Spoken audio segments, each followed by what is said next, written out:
Hello, good morning dear students. Class 11th की chemistry में आज हम लोग गैसीय अवस्था का नया टॉपिक गैसीय नियम, गैसियस स्टेट, गैसियस लॉ से संबंधित रूल को पढ़ेंगे। समय समय पर विभिन्न वैज्ञानिकों ने गैसों के व्यवहार बताने के लिए प्राप्त प्रयोगात्मक निष्कर्षों के आधार पर जब गैसों का वैज्ञानिकों ने अध्ययन किया तो उनकी अवस्थाओं का भी अध्ययन किया। अवस्थाओं से उनके गैस में कौन कौन से व्यवहार पाए जाते हैं, ताप के प्रति कैसा व्यवहार है, दाब के प्रति कैसा व्यवहार है, आयतन बढ़ा दे तो गैस में क्या परिवर्तन होगा, इनका अध्ययन किया। उनका प्रयोगात्मक निष्कर्ष इसके आधार पर निकाला।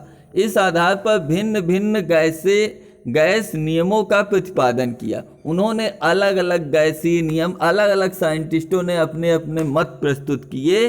वे नियम जिनकी सहायता से गैस की निश्चित मात्रा के आयतन, दाब, ताप इत्यादि के परस्पर संबंध स्थापित किए गए उसे गैसीय नियम कहते हैं। किसी गैस के ताप, दाब, आयतन आदि में संबंध स्थापित किया गया जिसे गैसीय नियम कहते हैं।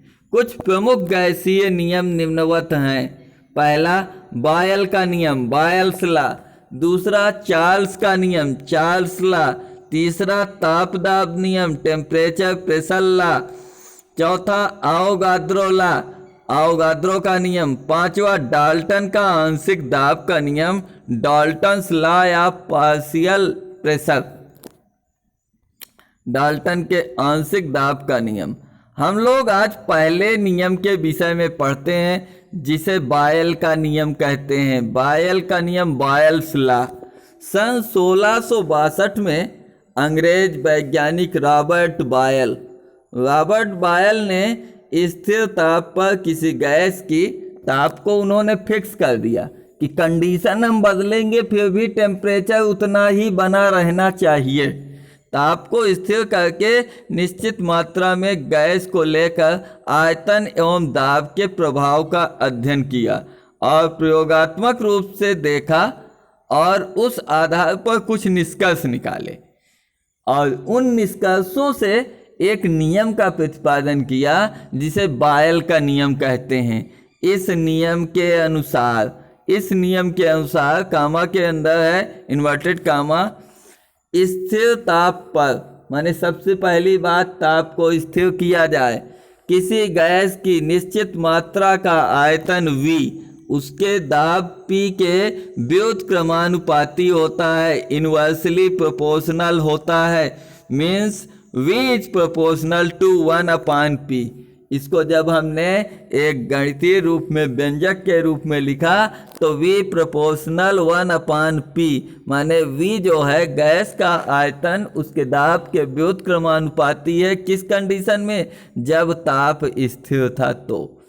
या V इज इक्वल टू, ये प्रोपोर्शनल का चिन्ह हटा, इसके स्थान पे इक्वल का चिन्ह लगाया, K 1/P, K into 1/P एक स्थिरांक आ गया जिसे K कहते हैं। अगर प्रोपोर्शनल के स्थान पर हम इक्वल का चिन्ह लगाते हैं तो एक नियतांक या स्थिरांक आ जाता है।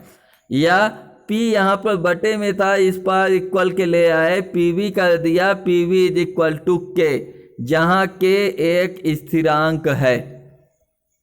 आगे देखते हैं, यदि गैस का दाब P1 से P2 कर दिया जाए, यदि गैस का दाब P1 से P2 कर दिया जाए तो उसी ताप पर गैस का आयतन V1 से V2 स्वतः ही हो जाता है। P1 V1 is equal to P2 V2 is equal to constant. अगर P1 यानी कि स्टार्टिंग का जो दाब था, स्टार्टिंग के आयतन का गुणनफल बाद के आयतन के गुणनफल के बराबर ही रहता है तो इसे कांस्टेंट कहा जाता है। या PV is equal to K constant, नियतांक। प्रश्न, अब इससे संबंधित हम लोग प्रश्न देखेंगे, कुछ प्रश्नों को सॉल्व करेंगे। 700 मिली दाब पर किसी गैस का आयतन 200 मिलीमीटर है। गैस का दाब कितना है? 700 मिलीमीटर। गैस का दाब 700 मिलीमीटर और गैस का आयतन 200 मिलीलीटर। किस दाब पर, दाब अब आपको P2 ज्ञात करना है, आयतन 400 मिलीलीटर हो जाएगा यदि ताप स्थिर हो।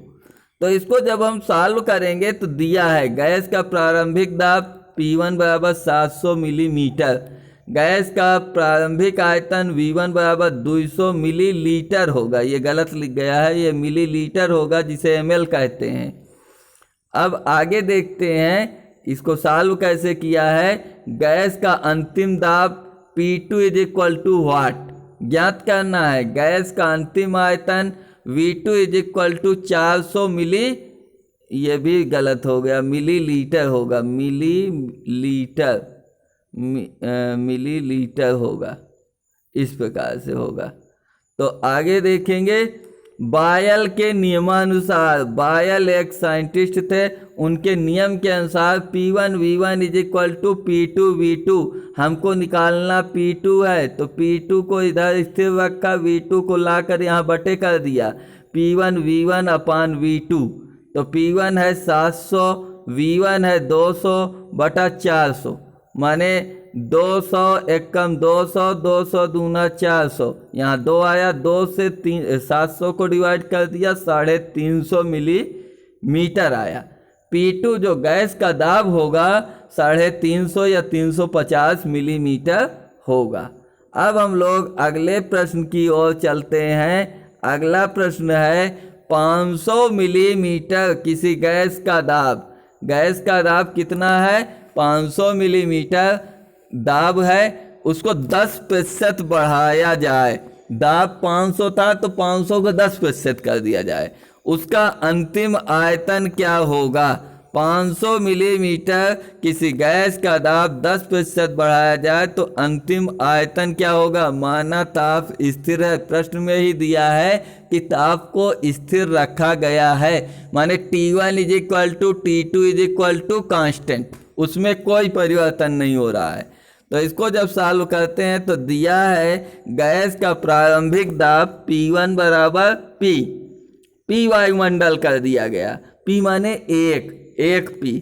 गैस का अंतिम दाब 10% बढ़ाने पर, दाब को 10% बढ़ा दिया गया तो 1 का 10%, 1 गुणे 10 बटा 100, 0.1, 1 प्लस 0.1 बराबर 1.10 P आया। गैस का प्रारंभिक आयतन V1 बराबर 500 ml, गैस का अंतिम आयतन V2 इज इक्वल टू वाट ज्ञात करना है। तो बायल के नियमानुसार, बायल का नियम क्या कहता है, इसका गणितीय रूप होगा P1 V1 is equal to P2 V2, और V2 हमें निकालना है, पक्षांतर कर लिया तो P1 V1 अपान P2। P1 हमारा P है, V1 हमारा 500 है, अपान P2 हमारा 1.10 P है, P से P पहले ही कैंसिल हो गया। अब बचा V2 इज इक्वल टू 500 बटे 1.10, या इसी को डिवाइड करेंगे तो आंसर आएगा 454.5 मिलीलीटर। अतः गैस का अंतिम आयतन V2 is equal to 454.5 millilitre होगा। इस प्रकार आज के टॉपिक में हम लोगों ने बायल के नियम से संबंधित कुछ प्रश्नों को देखा।